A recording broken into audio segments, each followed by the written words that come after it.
From the outside, the Holy Trinity Retreat Center resembled a serene hillside monastery. Nestled between pines and shielded from the noise of nearby towns, it gave little reason for suspicion. Yet, over a 16-year period, local diocesan records show that 18 clergy members assigned to the center either resigned without cause, ceased correspondence, or were reassigned without formal notice. None of them returned to public service.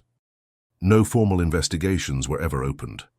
Founded in 1952 by a consortium of Midwestern parishes, the Holy Trinity Retreat Center in southeastern Oregon was never designed for visibility.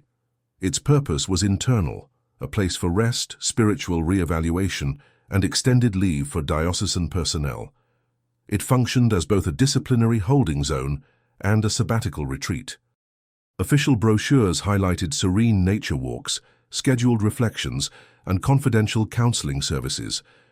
Annual diocesan reports included the center in their wellness budgets, but offered little information beyond staff counts and construction updates. The broader public and even many members of the clergy accepted its remote isolation as a necessary part of its contemplative function.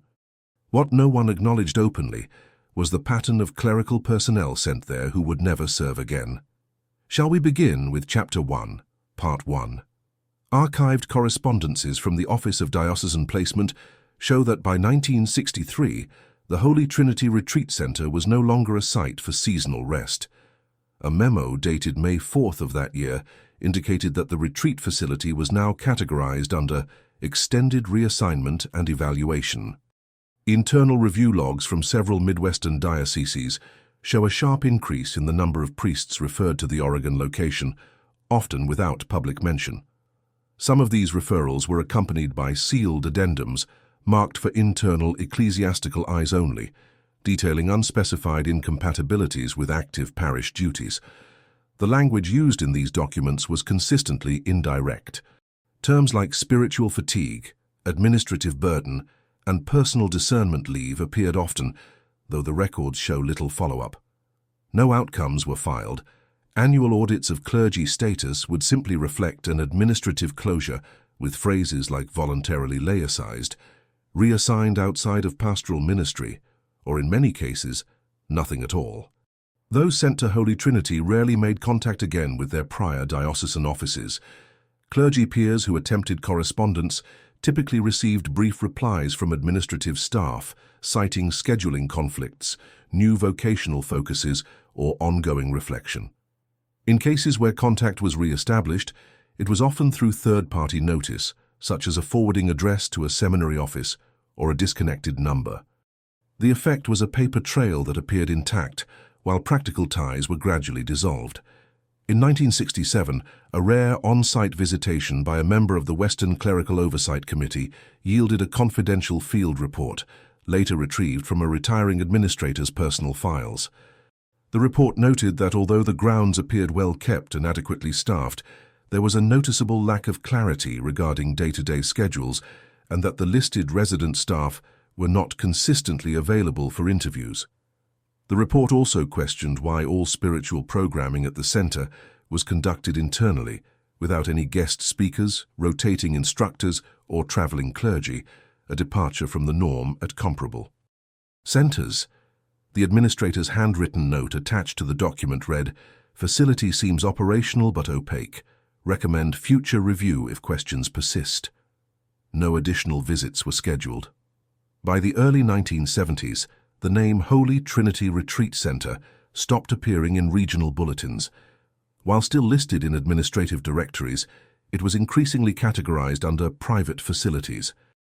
A 1974 fiscal ledger from the Archdiocese of Spokane lists a transfer of maintenance costs to local stewardship with no explanation. This reclassification allowed the diocesan offices to exclude the center from their regular financial disclosures. For a number of years, no questions were raised publicly. The absence of complaints gave the appearance of stability. But within clerical networks, patterns emerged. A former placement coordinator from Kansas City, whose later testimony was submitted anonymously to a 1983 advisory panel, described the process in functional terms. If a man needed to be removed discreetly, you sent him west. If he wasn't coming back, you sent him to Trinity. The panel's notes include no follow-up questions on that statement. One of the few publicly traceable individuals connected to the retreat during this time was a maintenance contractor named Joseph K. Merrill. Merrill had been hired in 1972 to oversee routine repairs on site. He signed a non-disclosure agreement regarding the center's operational areas, but spoke briefly in a recorded civic interview decades later. The interview, part of a local heritage project, included his account of the terrain and layout. According to Merrill, "You didn't go into the old wing, that was staff only. The rest was clean, plain, no one stayed long. Every week the guest list changed, but nobody ever left with luggage. They came in quiet cars, sometimes just dropped off." When asked if he had interacted with the residents, Merrill answered, "Only with the driver, never the guests." Attempts to verify Merrill's accounts against facility logs proved challenging. The retreat center never released a formal roster of assigned clergy, citing privacy statutes. However, independent clerical registries show overlapping gaps in service for at least 18 individuals who were last officially assigned to the center between 1958 and 1974. Of those, 5 were marked as location unknown in the official diocesan directories issued in the years following their assignments. There is no indication that law enforcement or civil oversight bodies were ever involved in reviewing the center's activities. The structure of jurisdiction, split between multiple diocesan authorities and state lines, made any form of external inquiry difficult to coordinate. Unlike hospitals or public institutions, religious retreat centers operated under limited transparency obligations, especially when classified as non-parochial facilities. In a rare instance from 1976, a newly appointed archdiocesan communications officer from Yakima requested a photo of the retreat center for a centennial publication. The request was denied, with a letter from the center's administrative office explaining that photography disrupts the contemplative environment of our facility.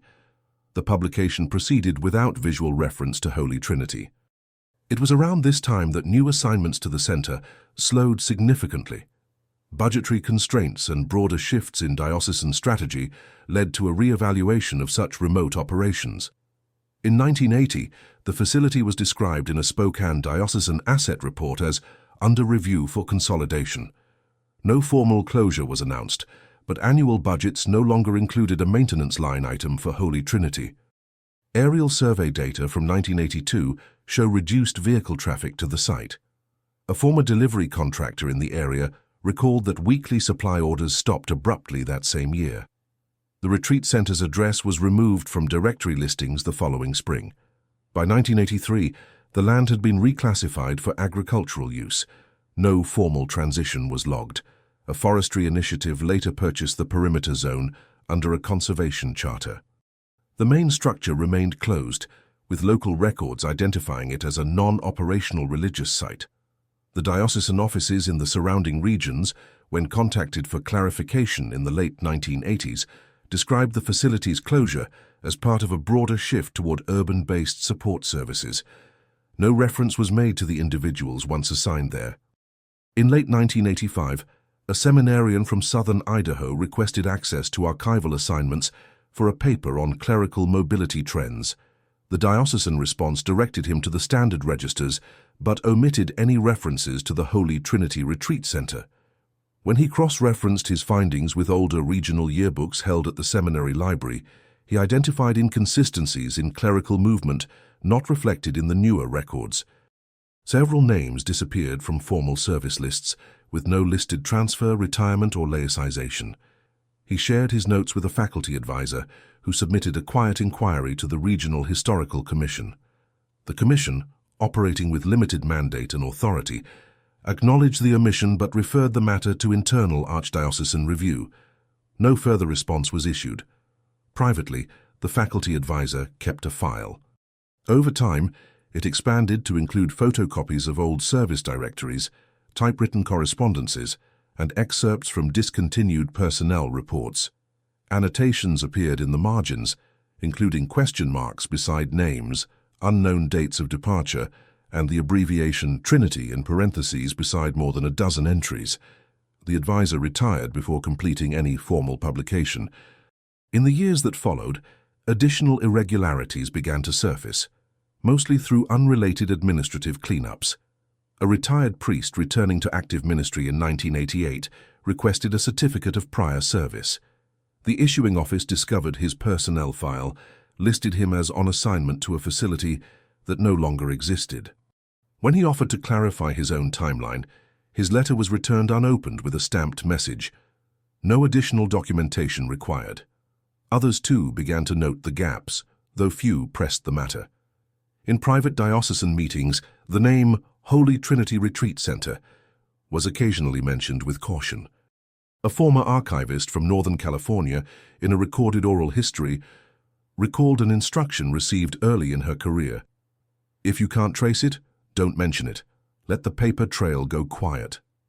The remark was not included in any formal transcript. By the early 1990s, most active clergy had no direct memory of the retreat center. Its existence lived only in footnotes, blank fields in archival software, or in occasional recollections of administrators approaching retirement. One exception surfaced in the form of a 1991 facilities review initiated by a property auditor from the Diocese of Helena. Tasked with evaluating dormant assets, the auditor compiled a list of all land parcels still under ecclesiastical title. Among them was the 72-acre parcel once associated with Holy Trinity. The land was officially zoned as forested spiritual sanctuary, yet there had been no active presence for over a decade. The auditor's report included photographs showing the main structure in disrepair. Windows were boarded, the exterior was weathered, and the entry sign had been removed. What caught the auditor's attention was not the condition, but a set of filing cabinets stored on the second floor. Despite years of exposure to the elements, many drawers remained locked. Keys were not found on site. A request for administrative access was filed with the Chancery Office, which declined permission, citing the absence of current operations and the need for conservation integrity. The cabinets remained untouched. The auditor, in his notes, simply marked the building as non-operational, entry restricted. Years later, a graduate student researching organizational disappearances submitted a Freedom of Information Act request to the National Archives, attempting to locate records of religious facilities closed without public announcement. The Holy Trinity Retreat Center was not listed among officially decommissioned religious properties. Its absence from both ecclesiastical and governmental closure logs marked it as an anomaly. Efforts to reconstruct clerical timelines revealed a pattern.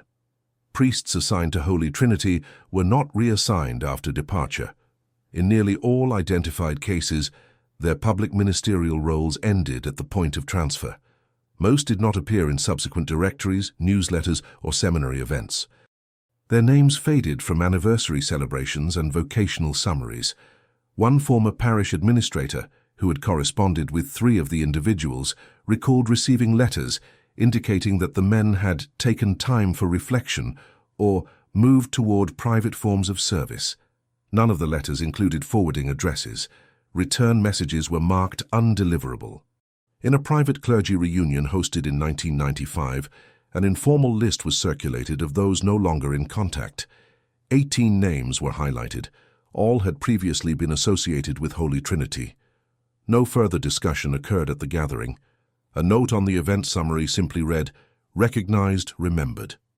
When diocesan personnel software underwent a digital conversion in 1997, several old entries flagged as incomplete were evaluated for removal. Among them were 8 profiles marked with incomplete vocational endpoints. An IT administrator flagged these for review, but the archival team approved the deletion under standard redundancy protocols. Digital traces were lost. Despite this erasure, references continued to appear in personal records. Journals, appointment books, and handwritten correspondence from clergy, now in retirement, occasionally mentioned the center. A 1971 diary entry from a former retreat coordinator referred to an assignment at Trinity, full term, no return. Another, from 1969, noted transfer approved, final post Trinity. In none of these cases was there any record of re-entry into public ministry. A former diocesan psychologist, now retired, recalled being asked to complete an evaluation for a priest prior to his relocation to Oregon. The psychologist was instructed not to retain any copies. When asked what the purpose of the assessment was, the reply had been vague: long-term retreat needs. The file was submitted, and the psychologist never heard from the cleric again. Such moments, scattered and incomplete, formed a lattice of omission that proved difficult to dismantle. No single record contained enough information to prompt inquiry. Each element, viewed independently, appeared benign, but together they created a chronological corridor where individuals entered and did not re-emerge.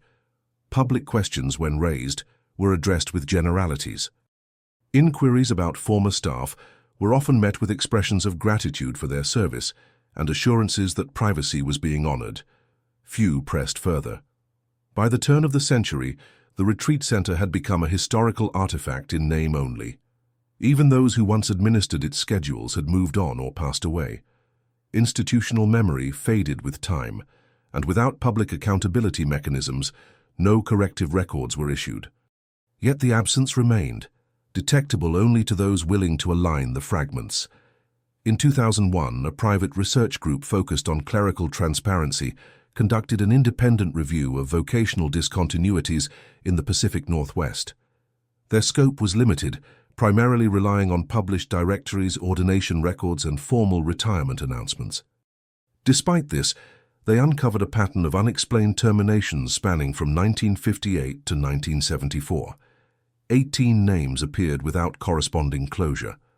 Upon closer examination, all 18 had last been listed with assignments at a single location, the Holy Trinity Retreat Center. The group compiled a dossier but hesitated to publish. The center's closure, its remote location, and the absence of allegations discouraged further action.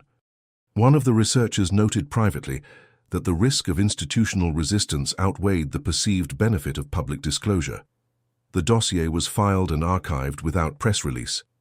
Years later, a local radio producer working on a series about lost properties in Oregon contacted the Forestry Service about former religious holdings. Among the inactive parcels was the retreat center site. The producer obtained permission to record ambient audio near the outer fence. During her visit, she noted the presence of weathered signage bearing faded religious text. A single locked structure remained, its exterior partially covered in ivy. No other visitors were recorded that day. She was instructed not to enter the main grounds and complied fully. Her final segment aired with minimal commentary. It featured wind through trees, the distant sound of birds, and a short narration referencing a once active clerical sanctuary now closed to memory. After the segment aired, a retired deacon from Portland wrote to the station, recalling that one of his classmates had been assigned to that center in 1965 and was never heard from again. He did not claim misconduct. His letter expressed curiosity and regret. As of 2008, no official diocesan literature contained references to Holy Trinity. Its absence was complete.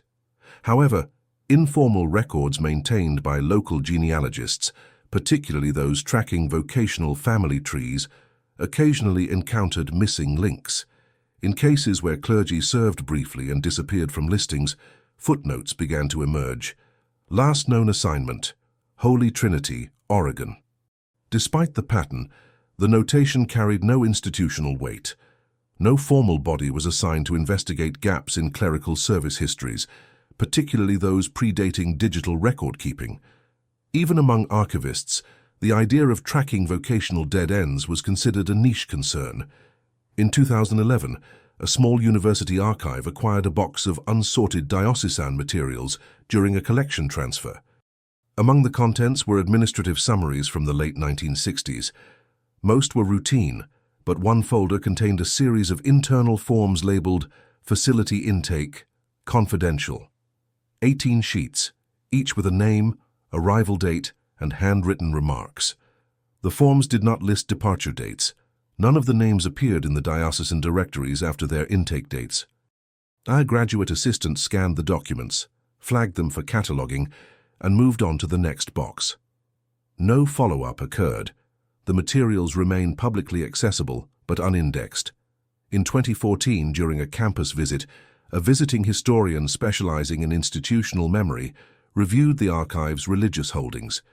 He noticed the intake forms but dismissed them as unrelated to his research. However, he took photographs for reference.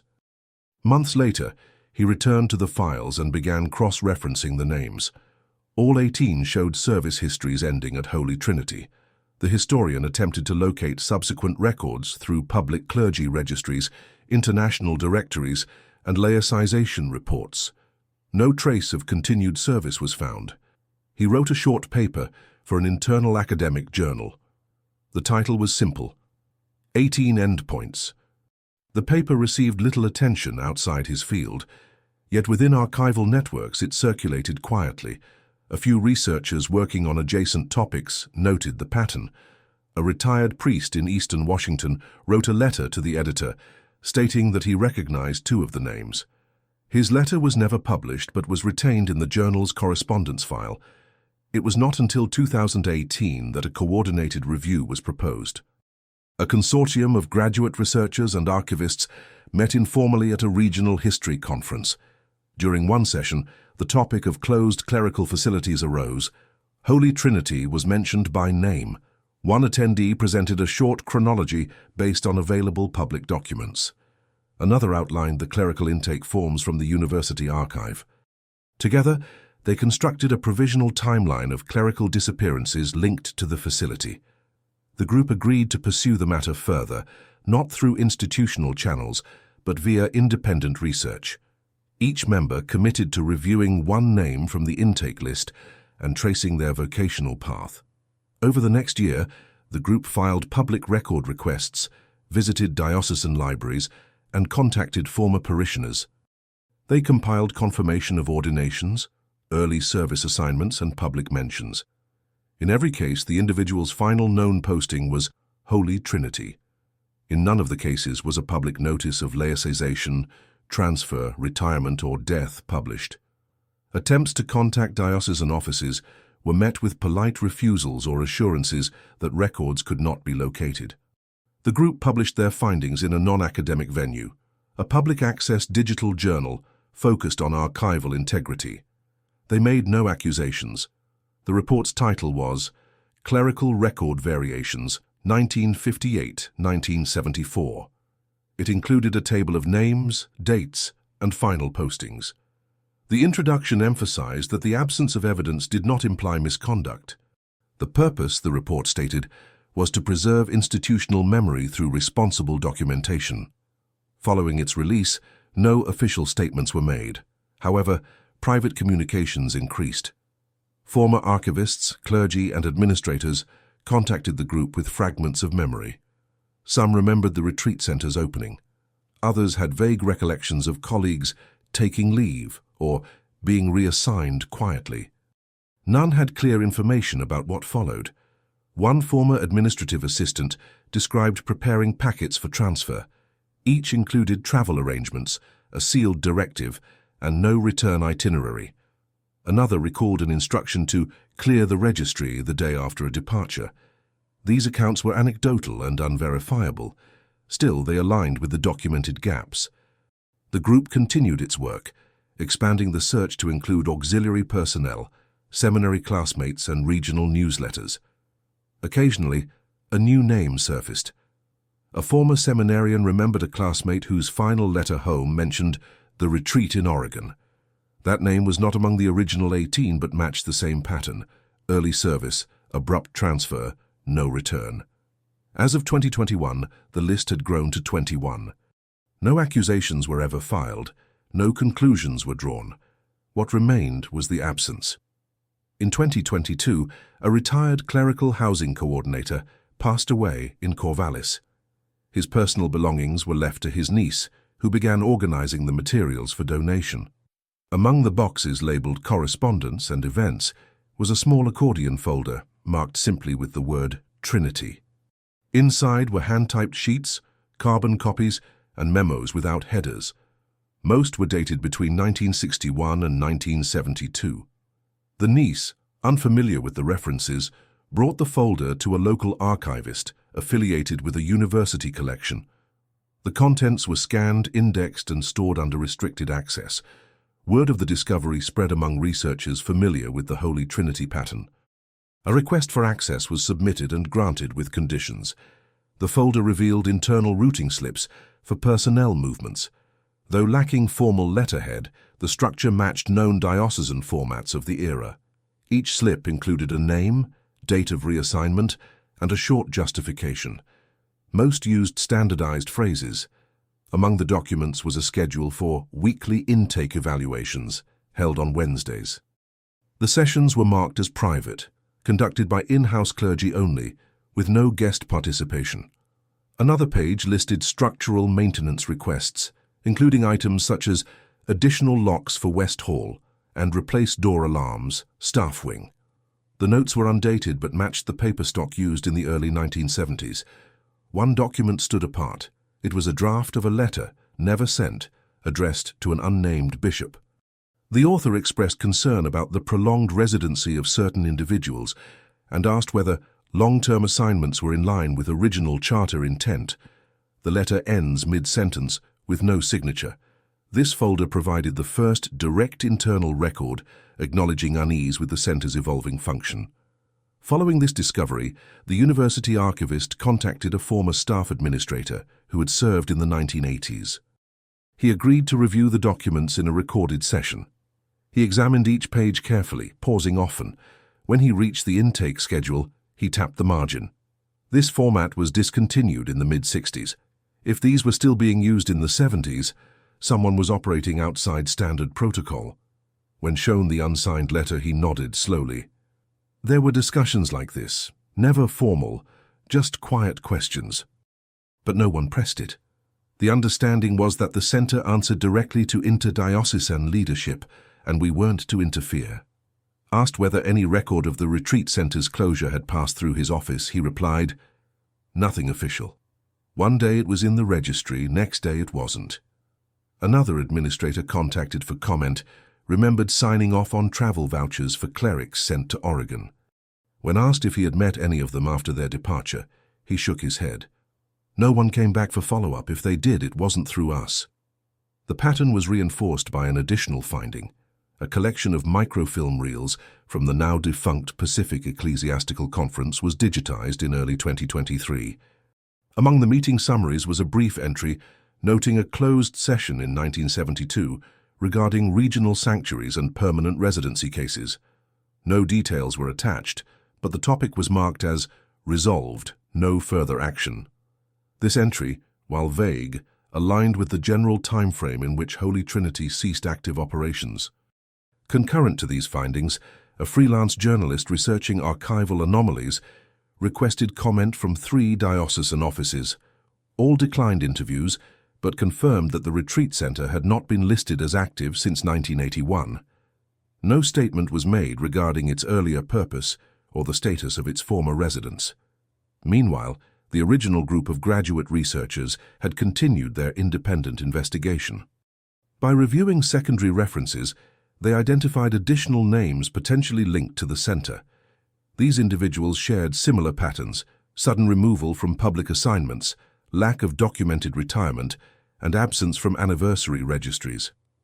As their list grew, they sought a unifying administrative explanation. A retired executive secretary from a Midwestern archdiocese offered a possibility. She described an internal policy known informally as quiet assignment. This process involved transferring individuals to remote facilities under conditions of strict privacy. The term did not appear in formal guidelines, but was used in internal shorthand. When asked how many individuals may have been managed this way, she declined to speculate. It wasn't tracked, that was the point. Further support for this practice emerged from a policy manual published in 1964 by a National Clerical Oversight Board. A small footnote described non-standard facilities maintained in partnership with auxiliary diocesan partners. The facilities were to be used at discretion and were not subject to regular reporting cycles. Though not named, Holy Trinity fit the operational profile. Another former administrator recounted hearing of a case in which a transfer to the center was approved over objections. He remembered the individual involved asking for a written explanation, No such document was provided. The administrator described the decision-making process as non-collaborative and entirely top-down. When presented with the growing archive of intake forms, routing slips and correspondence, institutional reviewers declined to comment. One official wrote in an email that past assignment practices are no longer applicable to current protocols and must be evaluated in historical context. A few within the archival and academic community expressed concern over the ambiguity. While no policies had been violated under the standards of the time, the lack of oversight and the pattern of discontinuity raised questions about procedural transparency. In 2023, a symposium on clerical historical documentation included a panel titled Archival Silence in Religious Institutions. The Holy Trinity case was used as a study example. Panelists emphasized the challenges of reconstructing administrative intent from incomplete data. No conclusions were drawn. The panel closed with a reading of selected intake annotations. One read simply, "Arrived, to remain in residence, all further correspondence directed through central office." In autumn of 2023, a private foundation specializing in clerical history sponsored a digitization effort involving retired administrative documents from dioceses throughout the Pacific Northwest. Among the material scanned was a narrow file labeled Temporary Housing Facilities, Internal. It contained a series of budget reports from the late 1960s through 1975, all referencing auxiliary line items marked only as TRIO. No full description accompanied the acronym. However, expenditure categories included utilities, restricted transport reimbursements, and per diem, non-itinerant. One report listed a single maintenance contract, renewed quarterly, and a column for incidentals allocated by discretionary authority. The documents, while sparse, included dates that matched known intake periods for the Holy Trinity Retreat Center. Following this thread, a researcher cross-checked facility usage with regional vehicle logs. A storage ledger from a Portland diocese listed a fleet vehicle reassigned permanently to Trio in 1969. No vehicle return was recorded. By 1976, the same entry was marked decommissioned, off-site. The deeper into financial records researchers went, the more often the label Trio appeared as a placeholder, a cross forms never intended for public review. Payroll receipts from temporary support staff, maintenance supplies routed through third-party vendors, and internal memos all linked to the same designation. Yet at no point was the full name spelled out. Parallel to these efforts, a group of retired archivists agreed to meet informally to discuss early administrative practices regarding Holy Trinity. The meeting was not recorded. Handwritten notes from attendees described the conversation as candid but incomplete. One attendee recalled a brief clerical exchange during a staffing audit in 1970. At that time, he had questioned why no evaluation reports were ever returned from the center. The response he received was quiet and unelaborated. "They're not for review." Another described preparing letters of farewell for parishes when a clergy member was reassigned. In every case involving Holy Trinity, no such letters were issued. The transition was marked only by internal adjustment of registers, never acknowledged from the pulpit or in local bulletins. One of the most telling recollections came from a retired diocesan legal advisor who remembered a conversation in which the center was referred to as a clerical cul-de-sac. The phrase was not formal, but it conveyed what many seemed to understand intuitively. Assignments to Holy Trinity were not provisional, they were endpoints. The group agreed that documentation had always been limited. When one archivist asked whether they believed records had been intentionally reduced or withheld, there was general agreement that omission had occurred more by design than neglect. Meanwhile, a doctoral candidate conducting research on ecclesiastical isolation sites submitted a presentation for peer review. Using data assembled from intake documents, budget trails, and oral histories, the paper posed a central question. Could Holy Trinity be considered a model of clerical seclusion policy enacted without legislative foundation? Responses to the paper were measured. Some readers emphasized the administrative context of the time, suggesting that centralized decision-making was both common and unchallenged. Others praised the effort to clarify what had become an opaque segment of clerical history. A few objected to the framing, arguing that too many assumptions had been drawn from incomplete records. The candidate replied by stating that absence, repeated across multiple records, was itself a pattern worthy of examination. That same year, a graduate assistant reviewing microfilm logs from a Spokane record office noted an annotation beside one name: Final Assignment, HT Retreat. The notation was distinct from standard codes. When the assistant sought further clarification, she was told the abbreviation no longer had an official definition. She added the name to the growing list of clergy whose careers had concluded at the center. Elsewhere, a previously unexamined parish logbook from 1966 surfaced during routine inventory. It included a weekly schedule, correspondence summaries, and a personnel chart. One line entry read, Factor C to Trinity, unspecified duration. The next week's chart listed a new assignment, with no mention of the prior occupant. That priest, Factor C, he did not appear in any later clerical assignment publications. Researchers began organizing the accumulated data into a comprehensive timeline. Each entry included the name, last public assignment, date of transfer to Holy Trinity, and subsequent absence from clerical records. At the request of several contributing archivists, the list remained unnamed. They declined to title it as a record of disappearance or loss, instead referring to it as a timeline of non-reassignment. By the end of 2023, the list comprised 23 individuals. Although each name had been independently verified through diocesan or archival material, no coordinated explanation existed in the historical record. There were no minutes, no official closure statement, and no documentation explaining why the retreat center ceased operation. The former site remained unused. Satellite imagery confirmed the structure was still intact, though now surrounded by overgrowth. A chain-link fence partially collapsed marked its boundary. No new signage had appeared. A local historian who visited the area in winter reported that the building was inaccessible and unmarked. He noted only a locked gate and remnants of a gravel path leading into the forest. No current diocesan officer claimed jurisdiction over the property. Inquiries about site stewardship were redirected to defunct land registries. The property was still listed in county files under a religious use exemption, but had not been taxed or maintained in over a decade. A follow-up request submitted to the regional archdiocese asked whether the center had ever been deconsecrated. No record of deconsecration was found. What emerged from all these efforts was not evidence of malfeasance, but a procedural outline of a place where clerical service terminated in silence.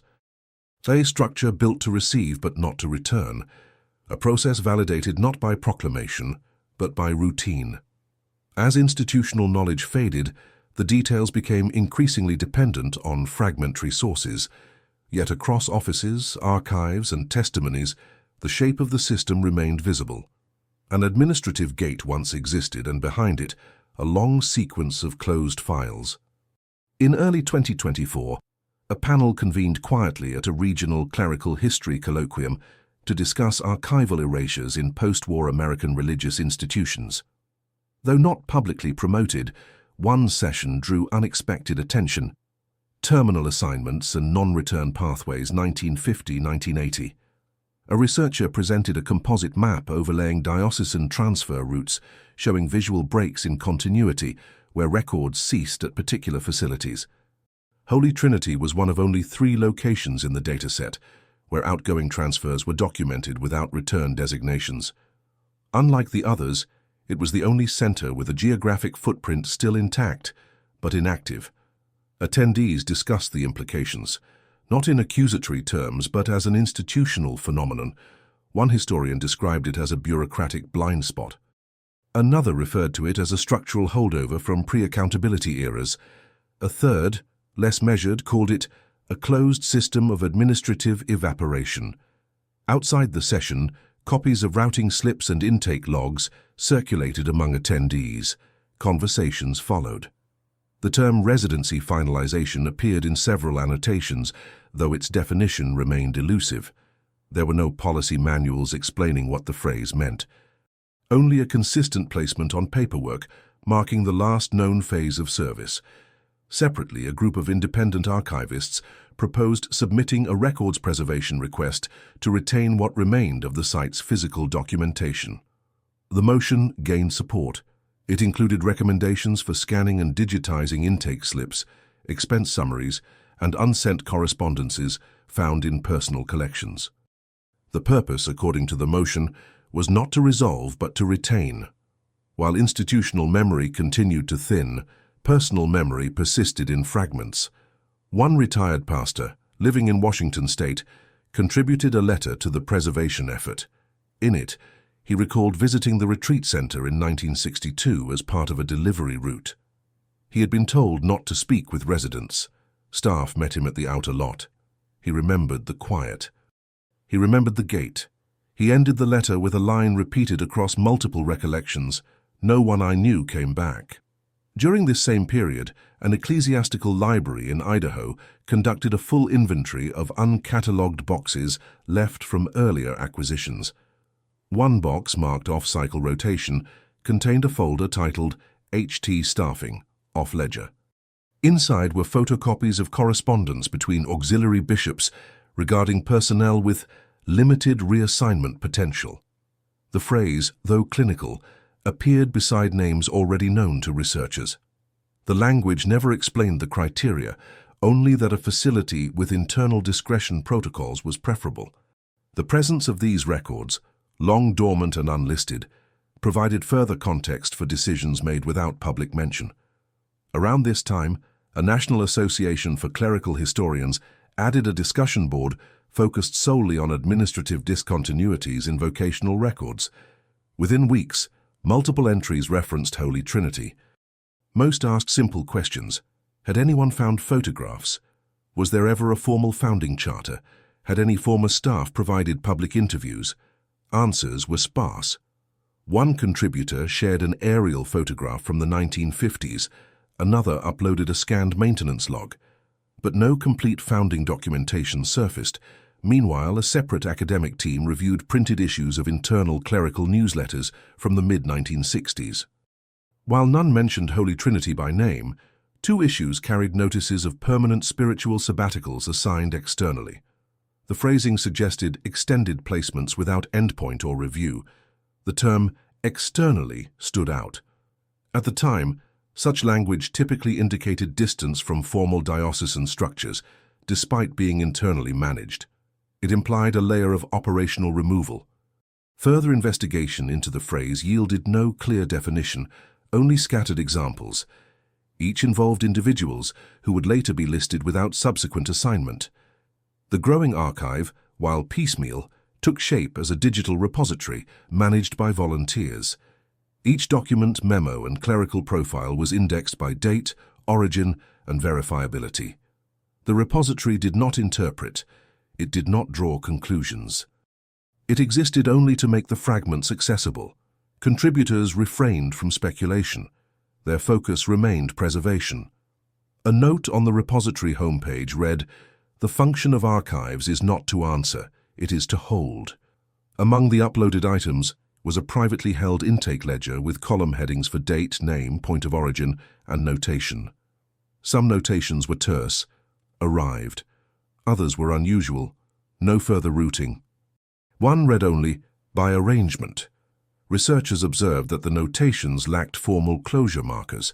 There were no releases, no forwardings, no entries marked completed. A few entries included small hand-drawn symbols, the meaning of which remains unknown. The symbols appeared irregularly, next to only a handful of names. By mid-year, a seminar course at a small university in Oregon added the Holy Trinity case to its curriculum on institutional transparency. Students reviewed digitized records, examined administrative practices, and discussed the limitations of retrospective inquiry. The course required no conclusions. It asked only that students recognize silence as an archival condition. Among the guest speakers was a retired transportation officer who once coordinated clerical travel logistics for 4 dioceses. He described receiving instructions that deviated from standard policy. Some itineraries arrived with no return voucher. Some required use of private carriers. No reasons were given, When asked whether he questioned these practices at the time, he said, "It wasn't unusual if it came from the higher offices. We followed the form. That was the protocol." His remarks echoed others across decades: process over inquiry, routing over context. Another student uncovered a 1965 purchase order for an intercom system billed to a remote facility. The description matched the known layout of Holy Trinity. The system was requested for internal communication only. No wiring for public areas was listed. The order was approved within 3 days. Later that semester, a former secretary shared copies of old office calendars. Scrawled in the margin beside a March 1971 entry were the words, "Trinity full." No other annotation explained the context. As word of the project spread, local interest increased. A regional newspaper ran a feature on the student initiative titled "The Center with No Return." The article avoided speculation. It highlighted the archival work and the pattern of vocational silence. Following its publication, a resident from the area contacted the university to share that his grandfather had been hired to deliver seasonal supplies to a facility in the hills during the late 1960s. He remembered the contract being short, the directions handwritten, and the drop-offs unaccompanied. He had never been told the name of the facility. But the route matched archived maps of Holy Trinity. The student group invited him to speak. He described arriving to find the gate already open, the supply slip taken without conversation, and the vehicle turned back at the same pace. Like others, he remembered the silence. By late 2024, the university project reached an unplanned milestone. A former seminary lecturer, now in retirement, contacted the student team with a set of personal papers long stored in his attic. Among the documents was a duplicate set of diocesan planning records, originally issued in 1960 as part of a broader infrastructure report. The folder contained one page marked "Remote Personnel Management." It outlined the criteria for assignments outside standard parish or academic duties. While the document avoided specific language, it included a line stating, "Sites designated for clerical reorientation must be independently self-reporting and maintain closed schedules." This was the first reference to an official framework resembling the operation model attributed to Holy Trinity. Further review of the folder uncovered routing maps, with sections redacted in ink. A separate margin note, written in pencil, identified one parcel as HT Central. No further elaboration followed. The lecturer did not recall how he acquired the file. He said only that many internal materials had circulated loosely during his tenure, and that the importance of retention had grown only in hindsight. The student team logged the documents, verified their date ranges, and added them to the repository. In tandem, a former diocesan archivist began cataloging a set of cassette recordings once used for internal training. One tape included a voice describing the procedural handling of restricted assignments. The phrase was repeated several times, paired with advice on maintaining administrative clarity while protecting confidential placements. The speaker's name was not given, but the accent and phrasing suggested a cleric from the Midwest. At one point, he instructed the audience to observe placement without requiring follow-up. No other training tapes in the collection included references to restricted or non-return placements. The clip circulated briefly among the academic network before being indexed into the digital repository. It provided audio confirmation of terms that had until then existed only in marginal notes and unsigned correspondence. Not long after, a rare book collector reached out to the university. He had acquired a hand-bound clerical planner dated 1968, belonging to a now-deceased parish administrator. The planner included meeting notes, homily outlines, and a single entry marked "Trinity Intake Confirmed, Hold All Outbound." The collector had purchased the item for its leatherwork and was unaware of the significance. He donated it to the repository. Its discovery prompted another wave of searches through estate inventories, private libraries, and clerical memorabilia collections. While most yielded routine materials, a few offered glimpses into informal channels of communication. In one example, a handwritten holiday card addressed to a retired bishop included the line, "Wishing you peace this season and strength in holding the list." No names were mentioned. The card had no return address. Elsewhere, A copy of a diocesan yearbook from 1972 carried an unmarked photo of a building in a wooded clearing. It appeared without caption. A facilities expert compared the image to topographical data and concluded it likely depicted Holy Trinity's northern wing. The structure matched earlier descriptions: plain siding, modest elevation, and no visible signage.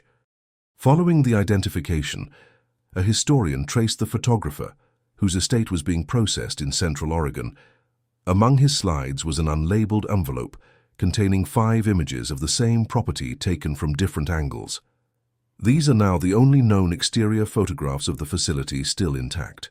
As winter approached, the university team prepared its findings for public exhibition.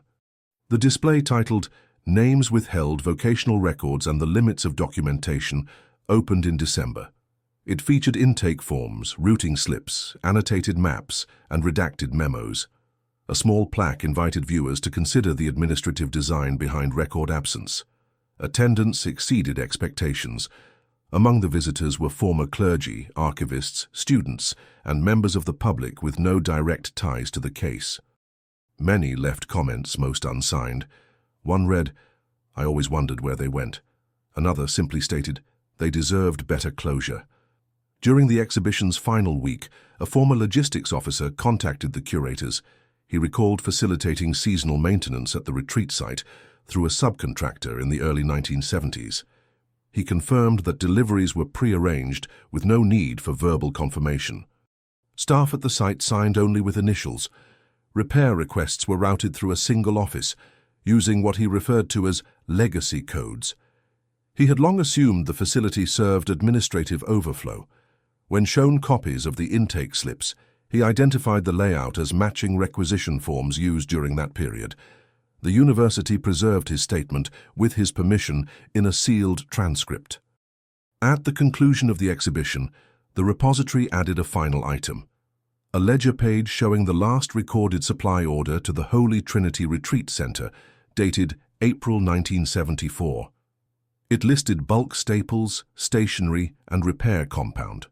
The receiving signature was a single initial, followed by the word "complete." No orders followed. The record was not dramatic. It was procedural, a line in a form, an ordinary end to an unremarked system. What remained after all findings were compiled was a framework visible only through silence. No ceremony, no dismissal, no closing statement. The facility was absorbed by time, its documents scattered through secondary sources, its occupants remembered only in fragments, and in the end it was not a discovery that emerged, but a consistency. Names entered, records ceased. The institution remained unchallenged. And across the years, one structure stayed quiet on a hill surrounded by trees, unvisited and unclaimed. If this story impacted you, if you stayed until the end, it's because you feel these hidden truths also need to be exposed. So leave in the comments the city you're watching from. This way we can see how far these stories are reaching, and subscribe to the channel. There are many other cases the world tried to forget. But we insist on remembering. This story is fictional. All names have been edited to protect the source. This video is for entertainment purposes only. But here's a disclaimer. It's based on historical facts.